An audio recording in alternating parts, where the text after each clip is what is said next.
সম্মানিত ভিউয়ার্স, আসসালামু আলাইকুম। আশা করি সকলে ভালো আছেন। ভূমি রেকর্ড ও জরিপ অধিদপ্তর থেকে একটি নিয়োগ বিজ্ঞপ্তি প্রকাশ করেছে, কিন্তু এর মাঝে অনেকেই অনেক ধরনের প্রশ্ন করেছেন যে অনেকগুলো পদ আছে, যেমন এখানে বিভিন্ন ধরনের পদ আছে। এর মধ্যে জাজ মোহরার এর কাজ কি, অনেকেই কমেন্ট করেছেন। তো এটা নিয়ে আমি আজকের ভিডিও তৈরি করতেছি। বিভিন্ন বিষয়ে আলোচনা করব, কি কাজ করতে হয় তার সম্পূর্ণ বিষয়ে এই ভিডিওর মধ্যে আলোচনা করব।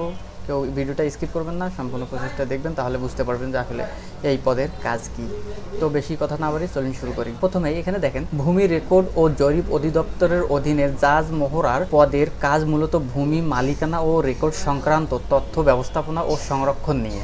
এর মূল দায়িত্বগুলোর মধ্যে রয়েছে, এখানে 6টি দায়িত্ব সাধারণত বলতেছি, আরও অনেক ধরনের কাজ আছে, সবগুলো বলা সম্ভব না। তার মধ্যে ভূমি জরিপ ও নকশা সংরক্ষণ, ভূমি রেকর্ড প্রস্তুত ও হালনাগাদ, দলিল যাচাই, বিরোধ নিষ্পত্তি, তথ্য সরবরাহ, দলিলের সত্যায়ন। ঠিক আছে, এই 6টি আবার বিস্তারিত আলোচনা করব। এখানে দেখেন, ভূমি জরিপ ও নকশা সংরক্ষণ, এটা বলতে জাজ মোহরার ভূমি জরিপ ও নিষ্পত্তি, নকশা ও মানচিত্র সংরক্ষণ করে এবং সংশ্লিষ্ট তথ্যগুলো আপডেট করে। জমির সঠিক মাপ ও অবস্থান নিশ্চিত করা জরুরি, যাতে ভূমি সংক্রান্ত বিরোধ কমানো যায়। ঠিক আছে, তারপর এখানে দেশে ভূমি রেকর্ড ও প্রস্তুত ও হালনাগাদ, এর কাজ কি, এটা মানে কি? এটা মানে হচ্ছে ভূমি মালিকানা ইতিহাস ও বর্তমান মালিকের তথ্য সংরক্ষণ করে। ঠিক আছে, এর একজন জমির এর আগের মালিক কে ছিল, এখনকার কে, এটা সম্পূর্ণ তথ্যটা সংরক্ষণ করে রাখা। এছাড়াও রেকর্ড হালনাগাদ করে ভূমির মালিকানা পরিবর্তনের কাজ করে থাকে। তারপর দলিল যাচাই, জাজ মোহরার ভূমি দলিল ও অন্যান্য গুরুত্বপূর্ণ কাগজপত্র যাচাই করে ভূমি মালিকানা সঠিক কিনা তা নিশ্চিত করে। ঠিক আছে, বিভিন্ন ধরনের কাগজপত্র যাচাই করে সে নিশ্চিত করে যে আসলে সে আসল জমির মালিক কিনা, সেটা বুঝাইছে।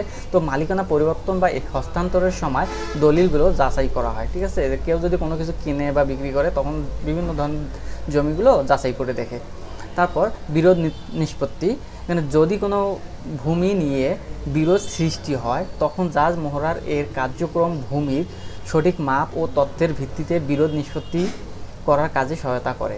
ঠিক আছে, তথ্য সরবরাহ বলতে সরকারি ও বেসরকারি সংস্থাগুলোকে ভূমি সম্পর্কিত তথ্য ও নথি সরবরাহ করে।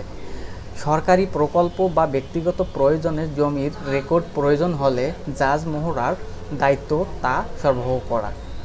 এবং দলিলের সত্যায়ন, ভূমির রেকর্ড ও সংক্রান্ত তথ্যের প্রমাণ হিসেবে জাজ মোহরার দলিলগুলো সত্যায়ন করে থাকে। এই কাজগুলো ভূমির রেকর্ড সঠিক ও নির্ভুলভাবে নিশ্চিত করতে সাহায্য করে, যা ভূমি নিয়ে ঝামেলা কমাতে সাহায্য করে।